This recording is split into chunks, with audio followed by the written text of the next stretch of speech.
नमस्ते सर्वांना जय प्रहार।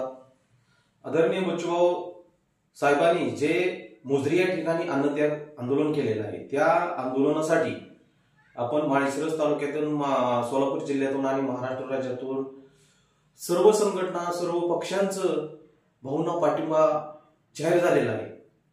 त्याच्या अनुषंगाने आपण सोलापूर जिल्हा आणि माळशिरस तालुक्यामध्ये आदरणीय आमचे जिल्हाध्यक्ष दत्ताभाऊ मुस्के पाटील असतील, बारामती असतील, विजयभाऊ पुरे असतील यांच्या मार्गदर्शनाखाली काम करत असताना आज शाजीबापूराव देशमुख यांच्या मार्गदर्शनाखाली आमचे गौरवभाऊ जानकर असतील किंवा मी संजय पोवळ असेल, आमचे सोमनाथ पारशी असतील यांच्या सर्वांच्या मार्गदर्शनाखाली आपण या माळशिरस तालुक्यामध्ये आज 4 वाजता सर्वांनी एकत्र व्हायचं आहे आणि आपण तहसील कार्यालयाला निवेदन देणार आहे की आदरणीय बच्चूभाऊंनी जे शेतकऱ्यांसाठी दिव्यांगांना 6,000 रुपये अनुदान मिळण्यासाठी आणि शेतकऱ्यांचं कर्ज माफीसाठी, त्याच्यानंतर ग्रामपंचायत कर्मचारी यांचा मुद्दा असेल, त्याच्यानंतर शेतमजुरांचा मुद्दा असेल, त्याच्यानंतर वाहन चालकांचा मुद्दा असेल, असो 14 मागण्यांचं आदरणीय बच्चूभाऊ आज तुम्हाला सांगतो जवळजवळ 8 तारखेपासून अन्नत्याग उपोषणाला बसलेला आहे।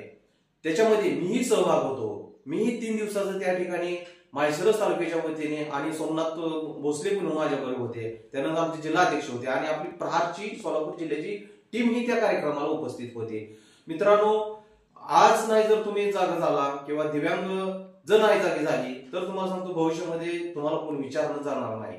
तर कसल्याही परिस्थितीमध्ये सगळा काम धंदा सोडा, आदरणीय बच्चूभाऊंच्या पाठीशी सर्वांनी खंबीर उभा राहावा आणि आज 4 वाजता माळशिरस तहसील कार्यालयाच्या या ठिकाणी आपल्याला सर्वांनी एकत्र जमायचं आहे आणि याच्या अगोदर आम्ही सर्वजण रेस्ट हाऊसला बसणार आहे। तर रेस्ट हाऊस या ठिकाणी सर्व एकजुटीने गोळा व्हायचे आणि तिथून आपण तहसील ऑफिसला निवेदन देण्यासाठी आपण सर्वांनी माळशिरस तालुक्यातील सर्व दिव्यांग बांधव असतील, ज्येष्ठ नागरिक असतील, विधवा भगिनी असतील आणि शेतकरी बांधव जास्त संख्येने यायचं आहे। ही आमच्या प्रहारच्या वतीने सर्वांना नम्र विनंती। जय हिंद, जय महाराष्ट्र।